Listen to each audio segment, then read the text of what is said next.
جئنا إلى الدنيا كي ندعو إلى الله لننشر الخير في الكون الذي حارى ونرسل العطر من روض الهدى الزاهي ويشرق السلم أنوارا. Mari kembali kepada Quran dan Sunnah. Kalimatul haq urida bihil batil. Kalimatnya hak, betul, benar. Tapi maknanya batil, betul, benar. Tapi maknanya batil. Alhamdulillah wassalatu wassalamu ala Rasulillah wa ala alihi wa ashabihi wa mawalah, amma ba'du. Kalimat kembali kepada Al-Quran dan Sunnah adalah suatu kalimat yang sangat populer di kalangan kaum muslimin, baik di kalangan para penuntut ilmu, bahkan orang awam sekalipun ya pasti akan sering mendengar kalimat ini. Karena memang ya seruan ini, yaitu kembali kepada Al-Quran wa Sunnah, ini adalah suatu yang bersifat doruri. Artinya setiap muslim pasti tahu ya bahwa Islam itu adalah agama yang ilmiah, agama yang bersumber dari Al-Quran dan Sunnah, hadis-hadis Rasulullah SAW. Baik dia belajar maupun dia tidak belajar sekalipun pasti tahu. Yang namanya Islam rujukannya kembali kepada Al-Quran dan Sunnah, itu semua orang tahu. Adapun dalil tentang permasalahan ini sangat banyak sekali. Ya, banyak sekali. Di antaranya firman Allah Subhanahu wa taala dalam surah An-Nisa ayat 59, "Fa in tanaza'tum fi syai'in farudduhu ila Allahi war Rasul in kuntum tu'minuna billahi wal yaumil akhir, dzalika khairu wa ahsanu ta'wila." Kalau seandainya kalian berselisih dalam suatu perkara, maka kembalikanlah perkara tersebut kepada Allah dan Rasul-Nya. Kembali kepada Allah artinya kepada Al-Quran, kembali kepada Rasul artinya kepada sunnah-sunnahnya. In kuntum tu'minuna billahi wal yaumil akhir, ini kalau kalian memang betul-betul orang yang beriman kepada Allah dan hari akhir. Dzalika khair wa ahsanu ta'wila, itu adalah sebaik-baiknya jalan keluar. Dan Nabi SAW juga bersabda dalam hadis yang diriwayatkan oleh Al-Imam Hakim. Kata Nabi SAW, "Taraktu fikum syai'aini lan tadillu ba'dahuma, kitabullah wa sunnati." Aku telah tinggalkan pada kalian dua pusaka, yang mana kalau kalian berpegang teguh dengan dua pusaka tersebut, kalian tidak akan tersesat selama-lamanya. Apa itu?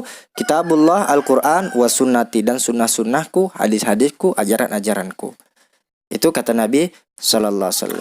Namun akhir-akhir ini ya telah berdatangan ya beberapa syubhat dari kalangan orang-orang ya dai-dai yang ya menebar banyak syubhat, membuat kerancuan yang mengesankan kepada kaum muslimin bahwa seruan untuk kembali kepada Al-Quran wa Sunnah itu adalah suatu seruan yang tidak benar. Seruan untuk kembali kepada Al-Quran wa Sunnah itu adalah seruan yang batil. Atau mereka istilahkan dengan kalimatul haq urida bihil batil. Kalimatnya baik tapi tujuannya tidak baik, kata mereka. Ya, ini contoh salah satu syubhat yang beredar ya di YouTube. Ada orang mutakhirin sekarang berkata ikutilah Allah dan Rasulnya, tidak mengakui imam mazhab yang empat, mengikuti imam tersebut. Penjelasannya Pak Ustaz, jangan ikut Hanafi, jangan ikut Hambali, jangan ikut Maliki. Lalu ikut siapa? Ikutilah saya. Dia sebenarnya sedang membuat mazhab baru. Jangan kau ikut Maliki, jangan kau ikut Syafi'i, jangan kau ikut Hanafi, jangan kau ikut Hambali. Lalu yang kami ikut siapa? Marilah kembali ke Quran dan Sunnah. Siapa yang sanggup? Kalau ada yang mengatakan mari kembali ke Quran dan Sunnah, orang Pekanbaru ini, tolong jumpakan sama saya mau nengok dia gimana cara kembali ke Quran dan Sunnah.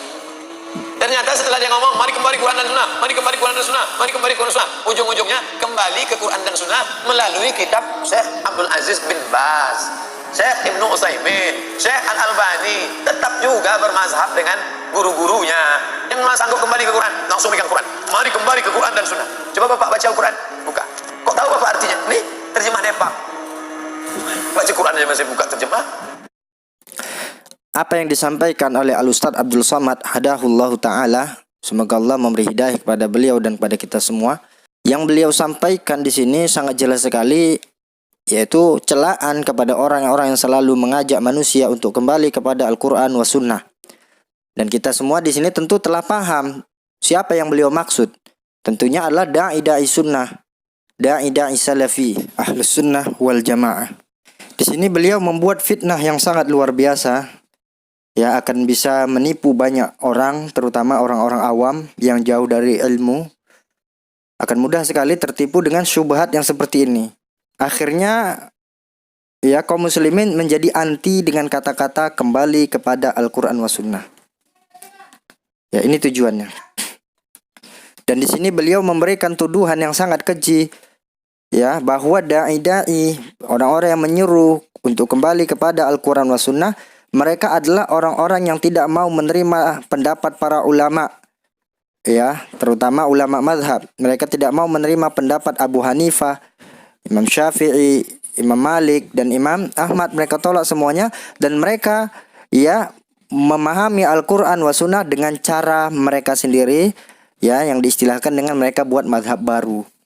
Ini adalah tuduhan yang sangat keji sekali. Padahal tidak demikian. Ya, dai-dai, para ulama yang menyeru manusia untuk kembali kepada Al-Quran wa Sunnah bukan bermaksud demikian. Bukan bermaksud memahami Al-Quran wa Sunnah itu dengan pemahaman sendiri. Bahkan mereka dengan tegas selalu menyatakan kembali kepada Al-Quran wa Sunnah ala fahmi salafil ummah, menurut yang dipahami oleh para generasi terdahulu, salaful ummah, yaitu para ulama salaf terdahulu dari kalangan para sahabat, tabi'in, tabi'ut tabi'in, dan orang-orang yang mengikuti mereka dengan baik. Kita menghormati para ulama mazhab, ya, kita menyayangi mereka, bahkan kita belajar ya memahami agama Islam, memahami fikih itu melalui ilmu mereka, melalui mazhab mereka. Namun yang kita ingkari adalah ketika seseorang menjadikan suatu mazhab tertentu sebagai suatu kebenaran. Mereka tidak mau mengambil selain mazhab itu. Ya, misalnya Syafi'i. Pokoknya saya mazhab Syafi'i. Apa yang dikatakan oleh mazhab Syafi'i itulah pendapat saya. Ya.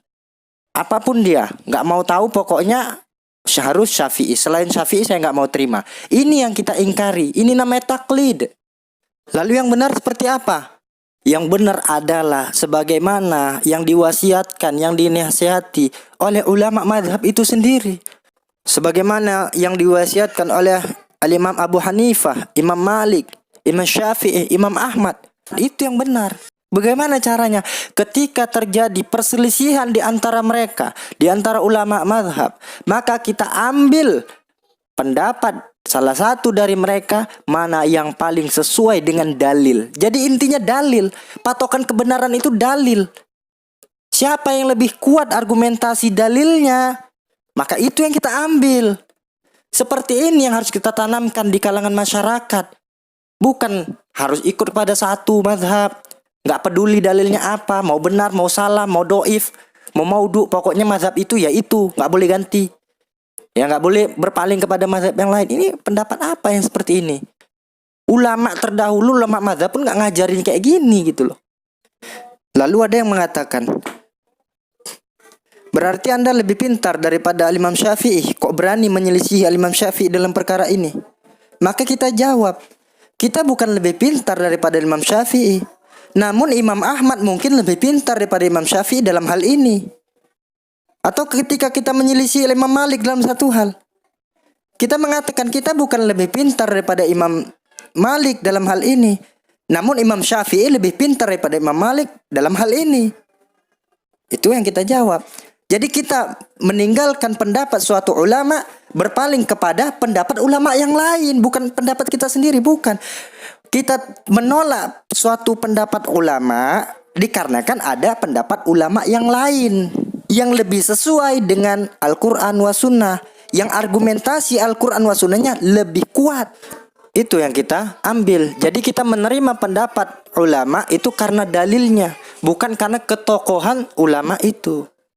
Dan inilah yang diwasiatkan, yang dinasihatkan oleh seluruh ulama mazhab yang 4. Bisa dilihat nukilannya di bawah ya, di deskripsi. Atau bisa rujuk kepada video ana yang sebelumnya yang berjudul Aswaja Tidak Butuh Dalil. Di situ sudah saya sebutkan semuanya, nukilan dari ulama 4 mazhab, perintah mereka, wasiat mereka untuk selalu mengikuti dalil dan tidak fanatik kepada mereka. Dan untuk mengambil pendapat salah satu di antara mereka mana yang paling sesuai dengan dalil. Mari kembali kepada Quran dan Sunnah. Kalimatul haq urida bihil batil. Kalimatnya hak, betul, benar. Tapi maknanya batil. Siapa yang sanggup langsung direct kembali kepada Quran dan Sunnah? Mana kita sanggup? Mari kembali kepada Quran dan Sunnah. Awak hafaz hadis berapa? Ada 3 hadis. Itu pun kalau laptop hidup. Kalau mati, baca sanad hilang matan, baca matan hilang sanad. Habis lowbat baterai, hilang semuanya. Macam mana? Maka manakala kita baca Jalaluddin Abdul Rahman As-Suyuti, tafsirnya 2. Satu tafsir Jalalain bersama Jalaluddin Al-Mahalli, satu lagi Ad-Durrul Mansur fi Tafsir bil Ma'thur. Sedangkan kitabnya, kata murid di Ad-Dawudi, kitab guru saya itu lebih daripada 500 juzuk kitab. Hafazan hadisnya berapa? Dia mengaku hafiztu mi'atai alf hadis. Aku hafaz 200.000 hadis. Law wajadtu aksara min dzalika la hafiztuha. Kalau aku hafaz lebih daripada itu, dapat aku hadis, aku pun akan hafaz juga. Tapi di ujung nama dia Jalaluddin Abdul Rahman As-Suyuti Asy-Syafi'i. Dia tetap mengikut pada mazhab Syafi'i. Kenapa? Tawaduk, rendah hati. Sebelum Imam Suyuti, Al-Hafiz, hafal hadis. Siapa dia? Ibnu Hajar Al-Asqalani, ujung namanya Asy-Syafi'i. Bila disebut Al-Hafiz, tak ada nama lain. Wa qala Al-Hafiz. Al-Hafiz berkata, maknanya adalah satu saja, tunggal, tiada berbilang. Al-Hafiz Ibnu Hajar Al-Asqalani, tapi di akhir namanya Asy-Syafi'i. Tapi hari ini ada orang buang Syafi'i, buang Ibnu Hajar Al-Asqalani, campakkan As-Suyuti. Mari direct ke Quran dan Sunnah. Tuduhan, lagi-lagi tuduhan dan mengesankan sesuatu yang sangat jelek. Namun ini sudah kita jawab semuanya tadi. Tinggal lagi permasalahannya adalah bagaimana dengan ulama-ulama yang lain. Ya seperti tadi dikatakan Al-Imam As-Suyuti begitu luar biasa keilmuan beliau, tapi beliau tetap menisbahkan dirinya kepada Asy-Syafi'i. Dan juga Al-Hafidz Ibnu Hajar juga demikian, begitu luar biasa keilmuan beliau, tapi beliau juga tetap menisbahkan dirinya dengan Asy-Syafi'i. Namun sekarang pertanyaannya adalah, apakah mereka menisbahkan diri mereka kepada Asy-Syafi'i itu menunjukkan bahwa mereka taklid kepada Imam Syafi'i, bahwa pendapat mereka semuanya harus mengikuti kepada pendapatnya Syafi'i dan tidak boleh menyelisih Imam Syafi'i? Apakah itu maknanya? Tentu jawabannya adalah tidak demikian. Para ulama yang terdahulu yang mereka menisbahkan diri mereka kepada mazhab tertentu, itu bukan berarti mereka taklid kepada mazhab itu. Bahkan banyak sekali contoh-contohnya. Ya, ulama yang bermadhab dengan mazhab tertentu, menisbahkan dirinya kepada mazhab tertentu, ternyata dalam suatu hal, dalam suatu permasalahan mereka menyelisihi mazhab yang dia nisbah kepadanya. Ini adalah suatu perkara yang biasa di kalangan para ulama. Ya bahkan imam mazhab sekalipun seperti Imam Syafi'i sendiri, beliau memiliki istilahnya ada qaulun qadim dan qaulun jadid. Ada pendapat lama, ada pendapat baru. Menunjukkan apa? Bahwa beliau merasa pendapat beliau itu tidak 100% benar. Ya, dan ketika dikoreksi ternyata ada pendapat yang salah, beliau berganti kepada pendapat yang baru. Menunjukkan apa? Tidak harus fanatik. Lalu apa maknanya mereka menisbahkan diri kepada mazhab tertentu? Maknanya adalah mayoritas pendapat mereka itu sesuai dengan mazhab tersebut. Mayoritas, bukan keseluruhan. Kok bisa demikian? Karena guru-guru mereka ya mazhabnya mazhab itu. Sehingga wajar seorang murid mayoritas pendapatnya sesuai dengan gurunya. Namun sekali lagi mereka tidak fanatik dengan gurunya. Mereka menerima pendapat gurunya karena sesuai dengan dalil.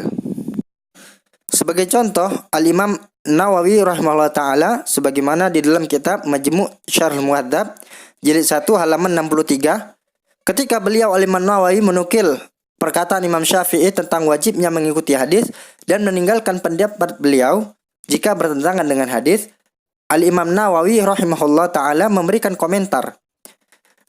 Beliau mengatakan, para ulama mazhab kami, yaitu mazhab Syafi'iyah, mengamalkan wasiat Imam Syafi'i ini.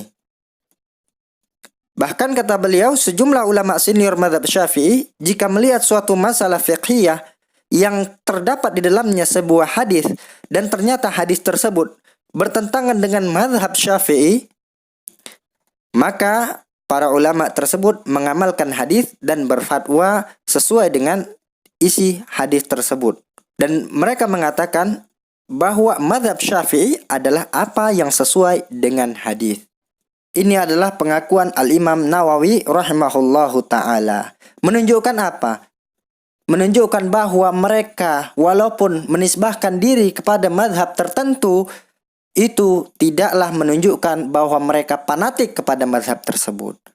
Dan kalau seandainya madhab yang mereka menisbahkan diri kepadanya dalam suatu permasalahan menyelisihi jelas-jelas kepada Al-Quran ataupun hadis Rasulullah SAW, maka mereka tidak akan segan-segan untuk meninggalkan madhabnya dalam permasalahan itu, ya, dan mengambil madhab yang lain yang lebih sesuai dengan Al-Quran wa Sunnah. Dan ini biasa di kalangan mereka demikian.